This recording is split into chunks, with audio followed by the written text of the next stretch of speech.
Dans le secteur de la formation, nous entendons parler de digital learning, de e-learning et l'humain dans tout cela. Nous sommes sur SwissMade et j'accueille Elodie Primo de Mind On Site. Bonjour Elodie. Bonjour Alain. Et Guillaume Asclès de DFI Service. Bonjour Guillaume. Bonjour Alain. Aujourd'hui, nous allons parler de digital learning ou e-learning. Elodie, ça veut dire quoi digital learning ? Alors le digital, c'est la formation au bout des doigts, donc on va être sur du numérique. On a dans e-learning le pour électronique aussi. Donc voilà, c'est les nouveaux moyens de formation à travers des nouveaux outils. Alors la formation, on connaît la formation classique, on est dans une salle, il y a quelqu'un en face de nous. C'est quoi le digital learning ? La personne n'est plus là, comment ça se passe ? Le digital learning, on peut être tout seul sur sa tablette, sur son smartphone, se former à distance. Donc soit en mode asynchrone, donc on n'a personne connecté de l'autre côté, mais on peut aussi être en mode synchrone, c'est-à-dire connecté avec d'autres personnes, mais à distance. Donc ça veut dire qu'il y a des formats ? Il y a des formats de digital learning Il y a différents formats. On peut avoir par exemple les MOOC qui sont des grands espaces de formation, comme des sites web de formation. On va être à des moments bien précis, j'imagine. C'est séquencé dans le temps, généralement avec une date de début, une date de fin, effectivement. Alors digital, on utilise des outils aussi. C'est un écran avec quelqu'un qui est derrière l'écran ou... Quels sont les outils habituels ? Quelquefois, un ordinateur, j'imagine, ou d'autres outils ? On peut avoir ordinateur, tablette et smartphone, donc à l'heure du... Tablette et smartphone. Tout à fait. C'est le grand courant actuel, c'est le mobile learning à travers ces outils-là. Alors du coup, ordinateur, tablette, smartphone, une mobilité, où sont les données ? Je présume que Guillaume, vous êtes en lien, je pense, avec Mind On Site, qui est un de vos partenaires. C'est effectivement un point important. Ça se passe comment ? Qui dit digital dit hébergement de données. Donc c'est vous qui hébergez les données pour toute la partie ? Tout à fait. Donc ces données qui sont hébergées en Suisse dans nos infrastructures. D'ailleurs, c'est, je pense, une demande que vous font vos clients par rapport à ça. Sécurité, c'est le fin mot. Sécurité de la donnée. Donc c'est effectivement des formats qui s'adressent à tout type de clients, côté Mind On Site, avec des critères plus ou moins élevés de sécurité au niveau des données. Et c'est là que rentre dans la discussion effectivement l'hébergeur qui doit pouvoir assurer un niveau de sécurité et de protection des données, puisqu'on va se parler de données personnelles. Des données personnelles. Exactement, qui vont par définition être accessibles où qu'on soit, dès lors qu'on a effectivement un périphérique de type tablette ou smartphone et une connexion Internet. Nous parlons de tablette, nous parlons de smartphone et donc en même temps de sécurité de données. Si je me déplace, vous pouvez avoir un client qui est en Suisse, qui demande à ce que les données soient en Suisse. Je fais partie d'une entreprise, je suis à Stuttgart par exemple. Comment ça se passe au niveau de la sécurité ? Ça se passe bien, dans le sens où de toute pour façon, vous et pour Mind On Site. les données restent hébergées sur les serveurs.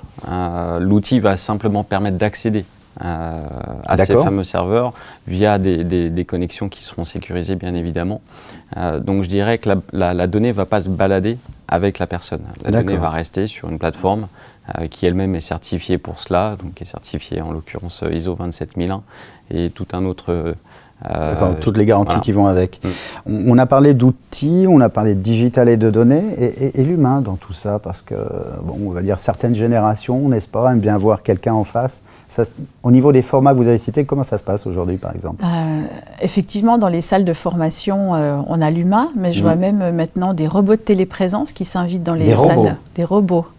Téléprésence, c'est-à-dire quelqu'un qui pilote à distance une machine avec une tête forme de tablette. C'est quoi ? C'est un entre-deux ? Parce qu'en fait, en formation, il nous est arrivé de voir un humain derrière un écran. Donc il y a quand même quelque chose de synchrone.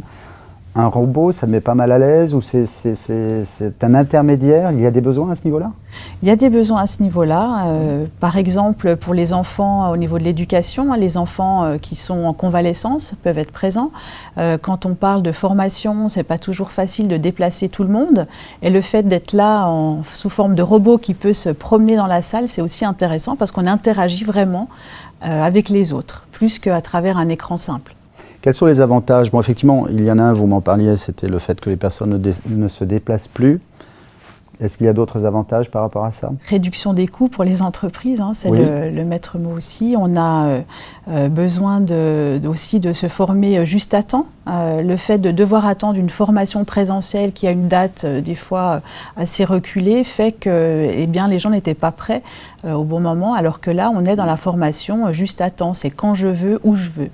On a parlé des réductions de coûts de type des personnes qui ne se déplacent pas, mais au niveau des tarifs aussi, ce sont des tarifs intéressants quand on est en mode digital plutôt qu'en mode classique ou pas? On arrive à économiser largement sur aussi bien les frais de déplacement que aussi l'immobilisation, parce qu'une journée de présentiel, par exemple, se convertit en 2 heures d'e-learning. Donc les gens sont plus productifs. Et la Suisse dans tout ça, quels sont les éléments qui mettent en exergue, je veux dire, cette signature suisse dans ce modèle-là aujourd'hui?